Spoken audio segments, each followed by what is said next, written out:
Is it on now? Yeah.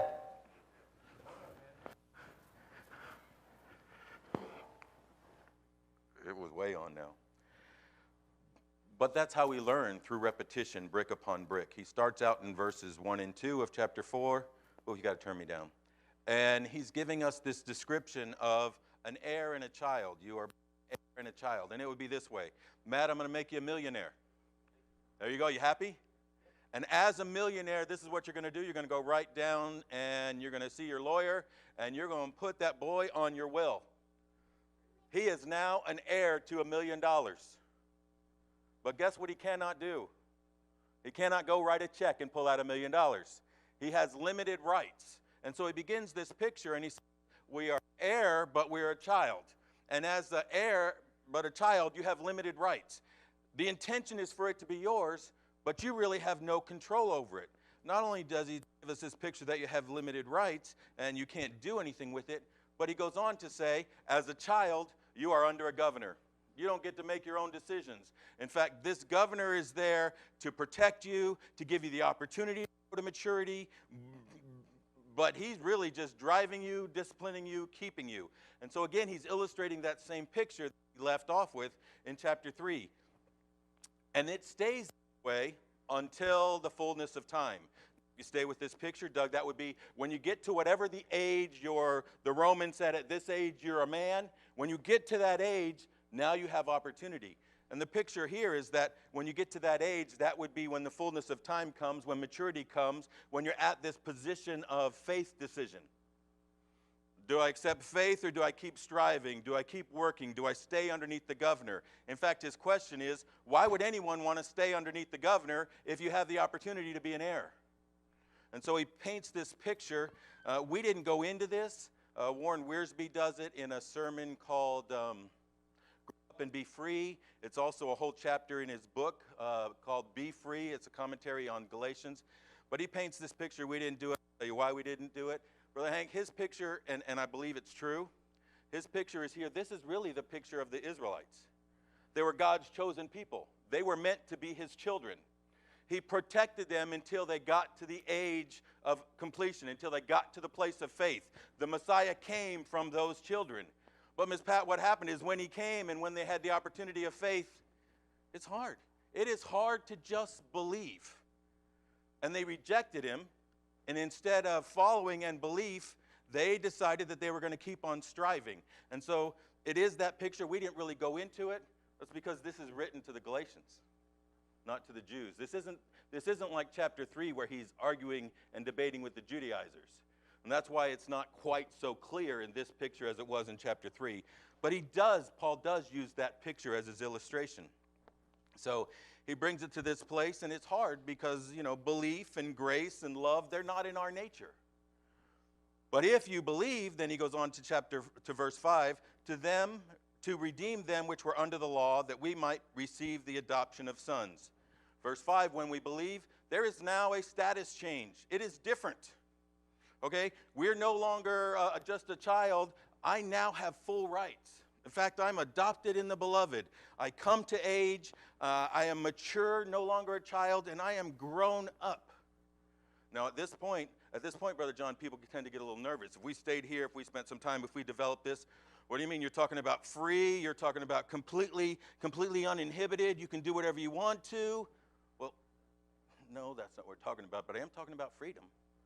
Well, Doug, this is why it makes us nervous. It's like take a lion, HBS Lions, take a lion, put a lion in a cage. Now I'm going to tell you, we're just going to take that cage down. You want to stand close to him? Because close to that lion, you might just become food. If that lion is going to be free, he needs his nature changed. And that's the part that gets left out.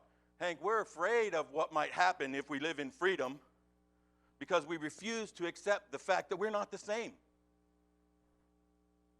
Okay, if that's a kitty cat, we let him out, right? No one's afraid.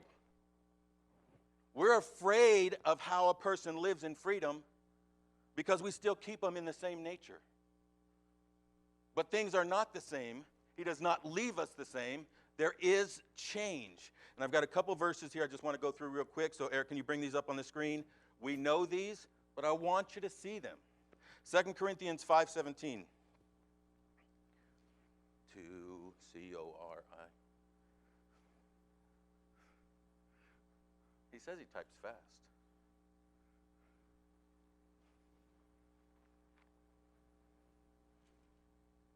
Did you hear me? 2 Corinthians 5:17.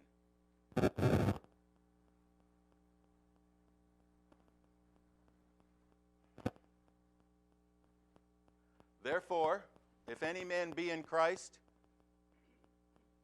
he is a new creature. And just to make sure we understand how new, the old nature is passed away. All things are new. Not the same. Drop the cage. Not a lion anymore. Give me John 1:13.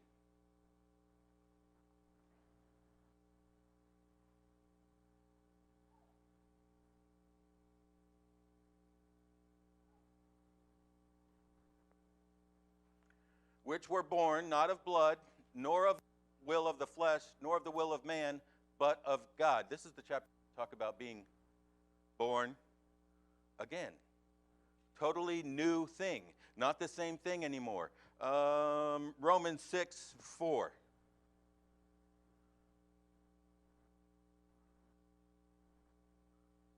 Therefore we are buried with him by baptism into death, that like as Christ was raised up from the dead by the glory of the Father, even so also should walk in, it's a new life.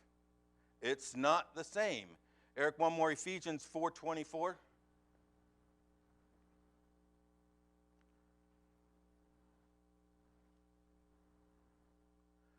And that ye put on the new man, which after God is created in righteousness and true holiness. Now I want you to go to Romans 8. And we're going to have 14, 15, 16, and 17.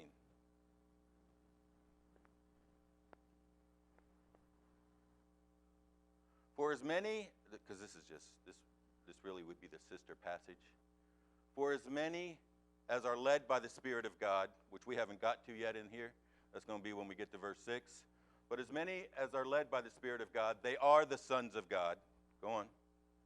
For ye have not received the spirit of bondage again to fear, but ye have received the spirit of adoption, whereby we cry, Abba, Father. Sounds familiar, doesn't it?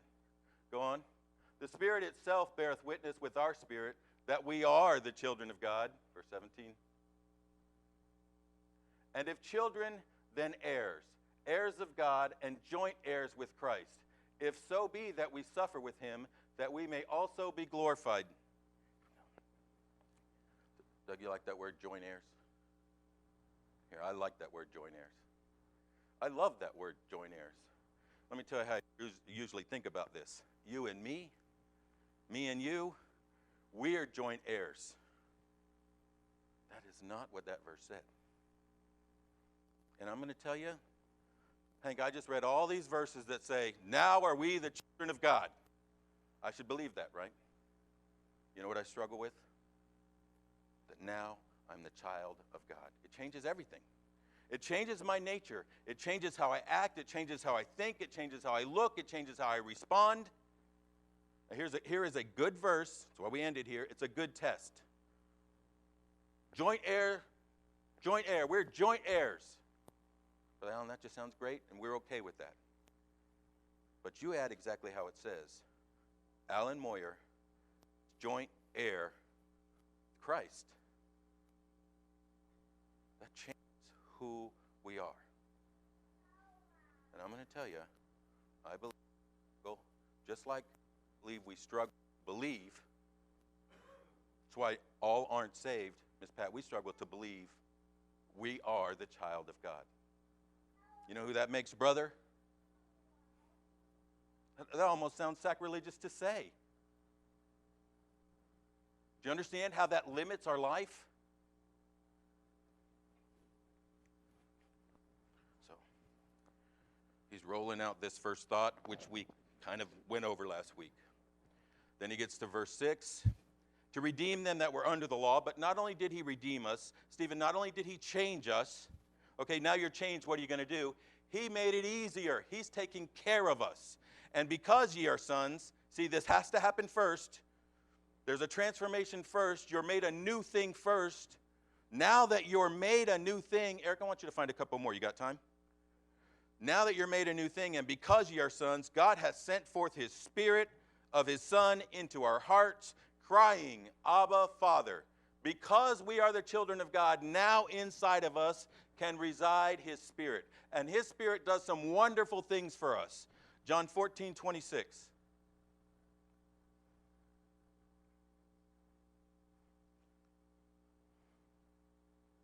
I gotta hurry.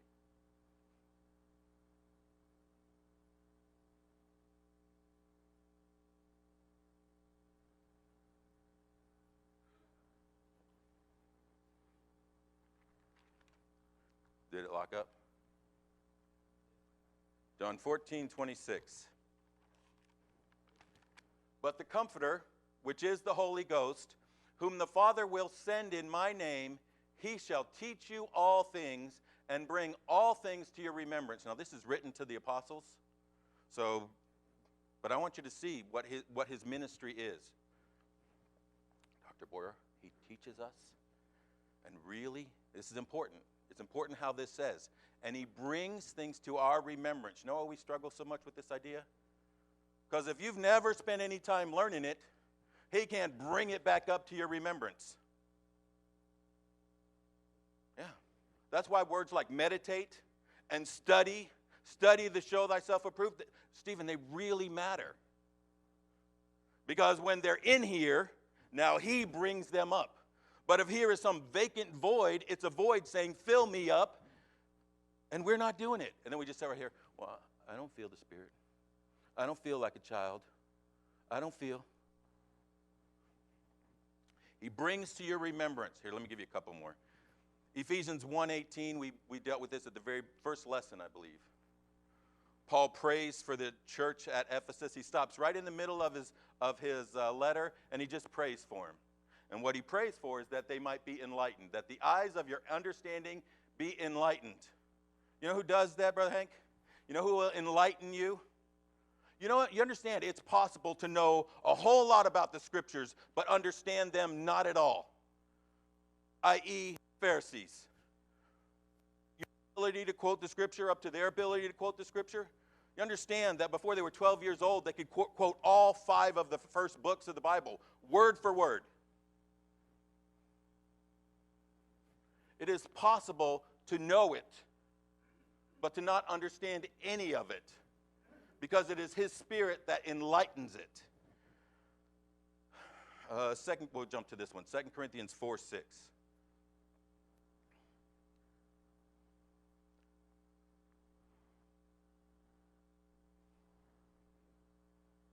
For God, who commanded the light to shine out of darkness, has shined in our hearts. Now, what's in our heart?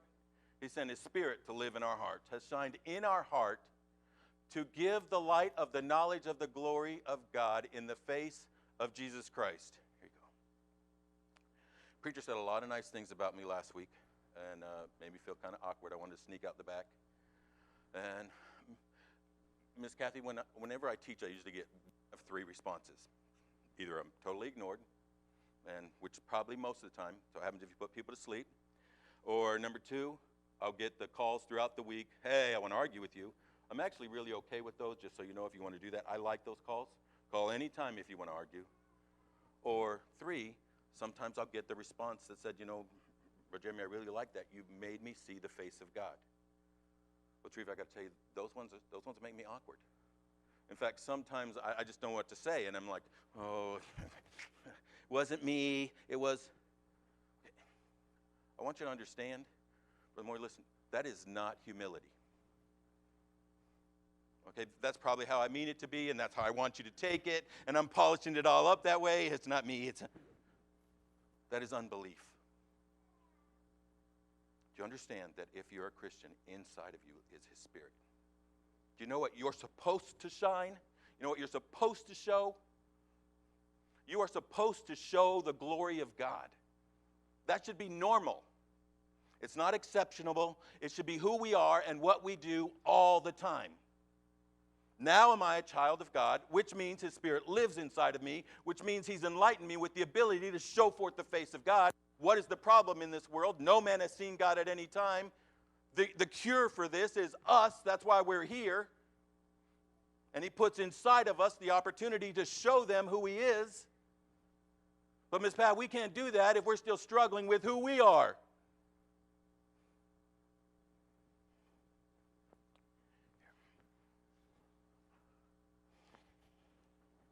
It should be normal. Back to Galatians chapter, because I want to hurry. The results of this, verse 6, the results of this Spirit living in us, and because ye are the sons of God, God has sent forth the Spirit of his Son into your hearts, crying, Abba, Father. There's three things that happen that are shown right there. One, his Spirit lives inside of us. There's passion there. It does not say saying, Abba, Father. It's crying, it's pleading, it's loud, it's emotional. See, this is you and me. We cry over everything. I'm okay with that. You know what? When my heart gets warmed, I can't stop it. But Hank, if I see him, it just flows. You sing a song, I pay attention to the words, I look the other way. It has a reaction in my heart. There is passion there because his Spirit lives within inside of us. And the other thing, he's crying. Who's he crying to? There is prayer there. Dr. Bohr, I said last week I want to talk about you and your prayer life. I don't have time to do that right now, but I want you to know it should go right here. There are people I enjoy just listening to pray. You're one of them. Brother Moyer, you're one of them. Terry Pickles is one of them. Okay? Just so you know, you all three sound different. You don't even use the same words. But this is what it does sound like. Dr. Boyer, when you pray, it sounds to me like you're talking to your Father. And I just get to watch. And it is precious to me.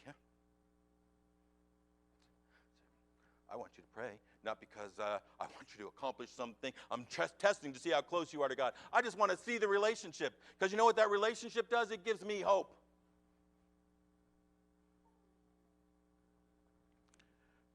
His Spirit living within us, coming to the knowledge that we are the children of God, it gives us passion and it draws us to talk to him.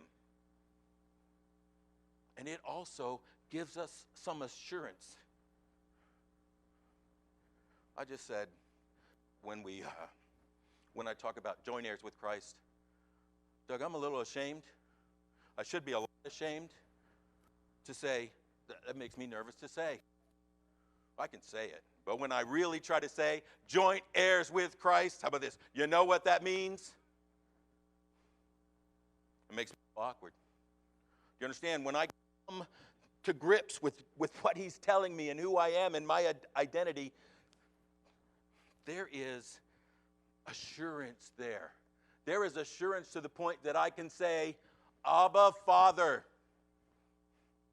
In fact, Hebrews would tell us, I can come boldly to that throne because I know what I receive when I talk to him. It is grace. Stephen, it changes how I live.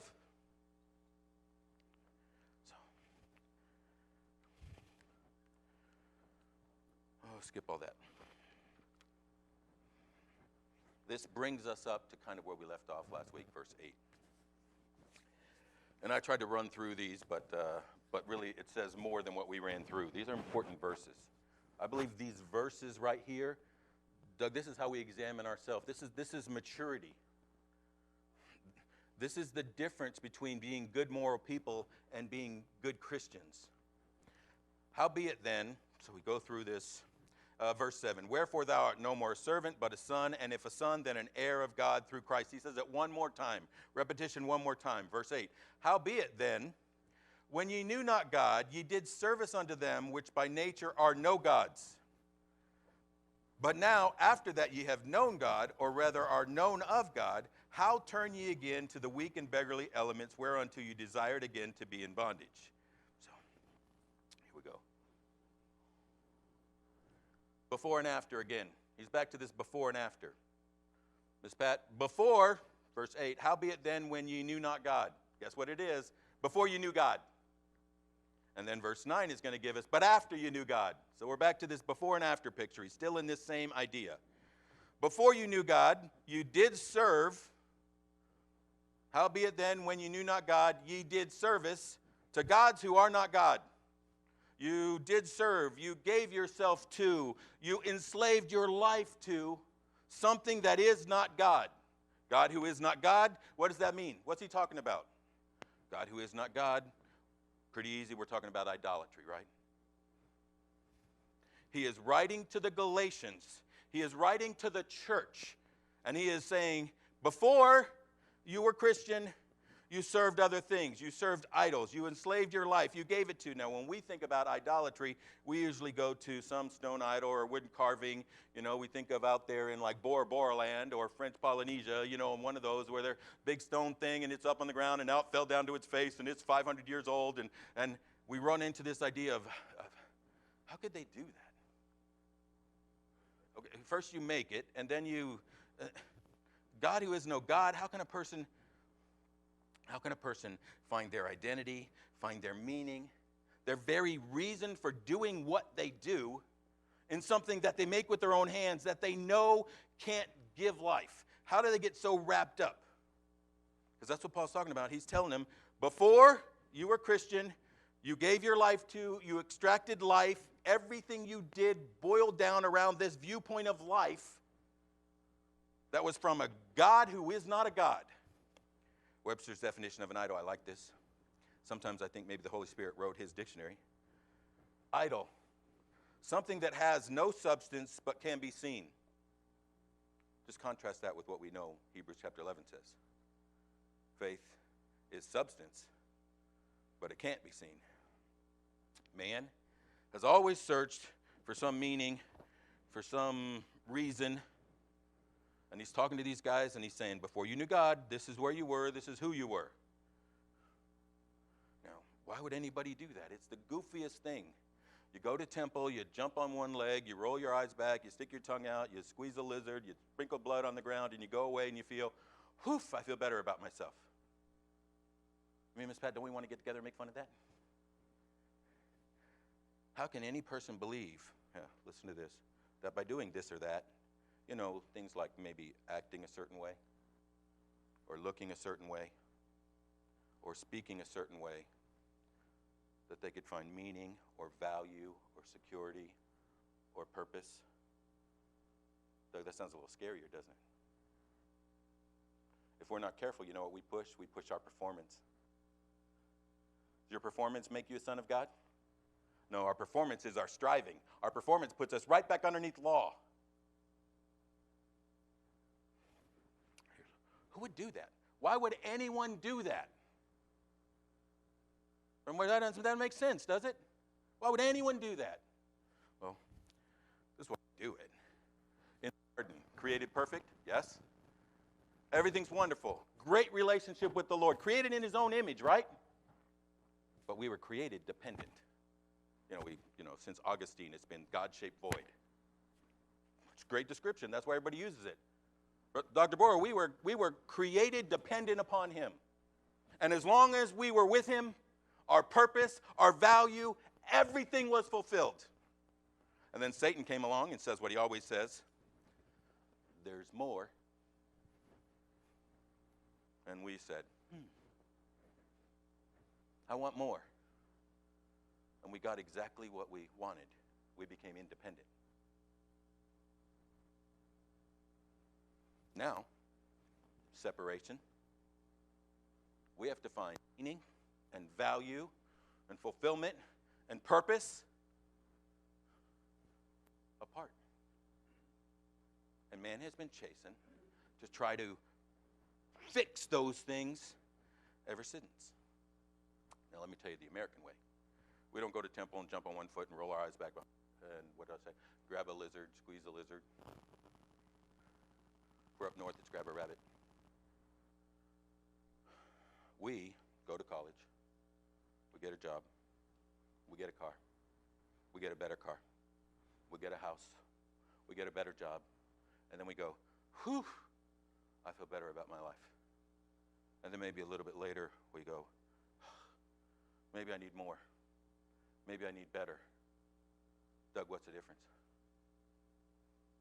We're still striving. We're still trying to find the purpose in life apart from God. Paul would say, you're enslaved to things that are no gods.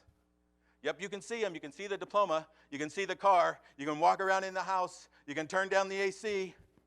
But they can't fulfill. They can't provide purpose. I would never do that. I'm not getting wrapped up in that. I am not materialistic. Okay, so some people find their purpose in sports. I enjoy sports. I enjoy house. I enjoy car. You know what? All things that are good come down from the Father of lights. That's what we do with them. It's where we place them. But some people, I mean, they follow the draft, and they follow the cap, and they follow and win, lose, die. I mean, it's just, it's all encompassing their life. I must have that guy because he can hit the ball more than this guy. Look, if you miss it 2/3 of the time, you're in the Hall of Fame. What's the difference? Sometimes, but you got this guy in school. No, I'm going to go. I'm not going to be in anything. I'm not going to participate. I'm not going to sing. I'm not going to give in. I am too cool to comply. In fact, I'm just going to be mean. You know what that person is doing? Yeah, they're rebelling and not listening to me. No, they're finding purpose in life. Their value is in they're tougher and stronger than you, and they're not going to be under a thumb. Yeah. The other day I pulled up, and I was thinking about this. And I pulled up, and I was coming up Broadway, and there's these chopper shops where they, make custom choppers. And so Hank, I pulled out, and there's, I don't know. I want to tell you it's 100. It's probably like 30 choppers, and they all come out, and they're loud, and, sitting on the ground, and every one of those guys, they're sitting right there, Miss Kathy. They look like they haven't cut their hair in 50 years, and it's always braided, and they all have a jacket on that says, "Be afraid of me," and they got beards with like rubber bands down the side, and they pull up beside me, and I'm at the light. I want to go, "Hi,"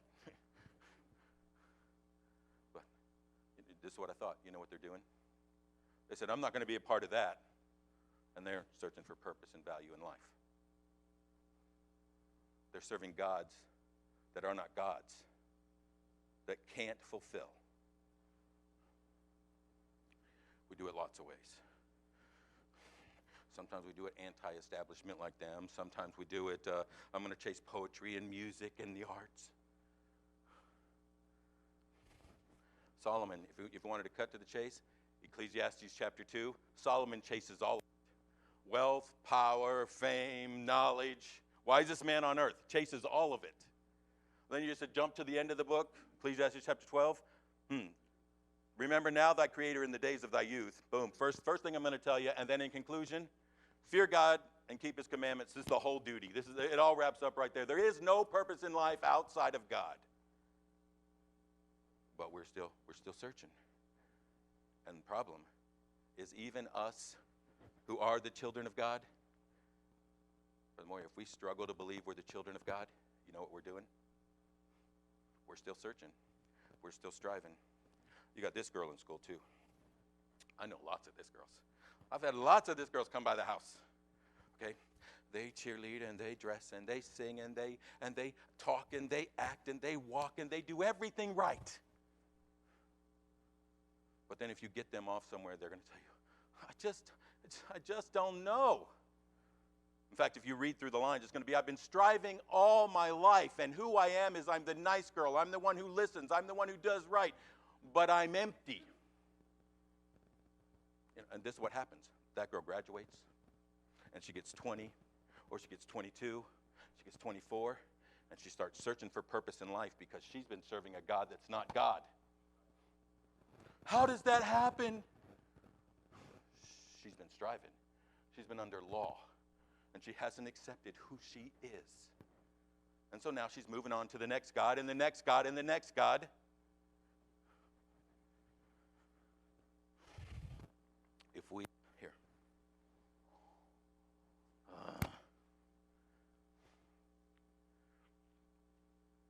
James chapter 1, I believe, is one of the most important passages in the New Testament because it gives us the cycle of sin. But that cycle begins this way. It begins with these words, and when lust hath conceived. And it goes through this whole birthing cycle, conceived, and then what's conceived is born, and it talks about what is born, that sin that is conceived, and when it's born, it brings forth death. Here's why, one of the reasons it's so important. It's important because you break down and you study that word lust. Lust is the word epithumia, and this is what it talks about, strong desire. See, strong desire is not a bad thing. Dr. Bora, inside your heart is strong desire. God created you with strong desire. He intended for you to have strong desire. But you know where that strong desire is supposed to drive you? The law, schoolmaster, drive you to Christ. And then it's fulfilled because you know what comes and lives inside of you? His Spirit. Strong desire is a good thing. The problem is when we take that strong desire and attach it to anything else other than God, sin is birthed. And then what's birthed gets born, and it brings forth death and destruction. Okay, here's where we struggle. We give people a whole lot of things to say, don't desire this, don't desire this, don't desire this, don't desire this. You can give them all the no's in the whole wide world. Well, how are you going to live your life with no desire? Desire is not bad. What we have to do is take that desire and desire what is good, and what is good is you are now the Son of God. That is your identity. Desire Him. That is where things are fulfilled. But we're so afraid to let people be free. Ms. Pat, we keep giving them law.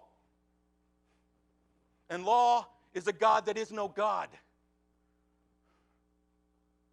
It can't fulfill. It doesn't achieve.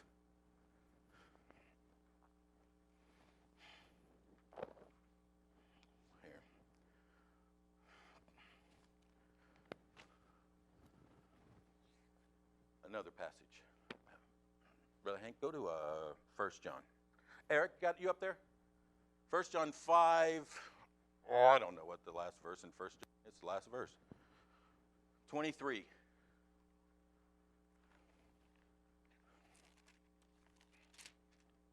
'21.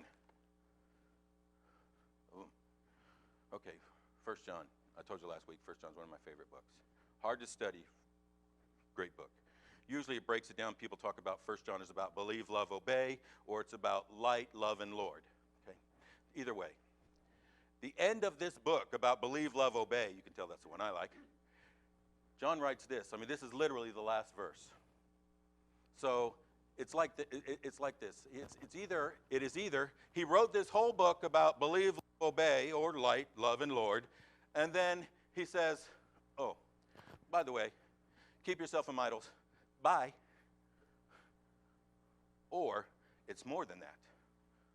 Now, Brother Moore, I believe it's more than that. I believe it's everything. I believe what he's telling you and me is that when we struggle with our belief, it's because we've made ourselves an idol. In that idol would be a false picture of God. Maybe we have like the cosmic cop who's just punishing everybody, or maybe we have Grandpa God who just makes everything okay. But our problem with belief is because we're believing a God who isn't, a God of our own creation. Or maybe we're struggling with our identity. Well, we're probably because we're struggling with how our God deals and interacts and fellowships with us. But he would write this, and he would say, at the end of this great, great book, here's the key. If you struggle with these things in this book, it's because you're struggling with idolatry. I'll give you another one. Let's just cut John out. Okay, I know, Holy Spirit, and he was moved and he wrote, but let's just cut John out. Let's go straight to God. God, give me some advice on how to better live this life. Okay, well, if we're going to do that, we'd probably go to the 10 Commandments, right, that he gave to his people so that he could protect them and help them grow up. What's the first commandment? Love God. What's the second commandment? No other God but me. There's a reason that's 1 and 2. You know, if you struggle with commandment 3, 4, 5, 6, 7, 8, 9, 10, it's because you have a problem with 1 and 2. It's that desire thing. You see, I desire this because it's going to give me life, so I steal it, or I covet it. See, I lie. See, everything comes out of that desire. No, desire's good. But what did you attach it to? He writes this, and he's writing this, and he's calling them, and he's warning them about their idolatry. And he really is just doing this. And we're about to jump into a new section, but it is about identity, and this is what he's saying. You ready? Who do you think you are? Because that determines everything you're going to do in your life. If you think you're a sinner, you know what sinners do? They keep sinning. If you believe you've been changed and now are you the sons of God, then you're going to act like it. It is people who know who they are that, oh, we don't have to be afraid. You take the cage away, the lion's going to act like a lion. No, you take the cage away, it's not a lion anymore. It's people who know who they are and live in the identity of who they are that change the world. Because they can show forth the face of Christ. Because they are living and walking in accordance to the Spirit that is inside of them. But those of us who are struggling in our identity are serving a God who is not God. Brother Hank, close in a word of prayer, please.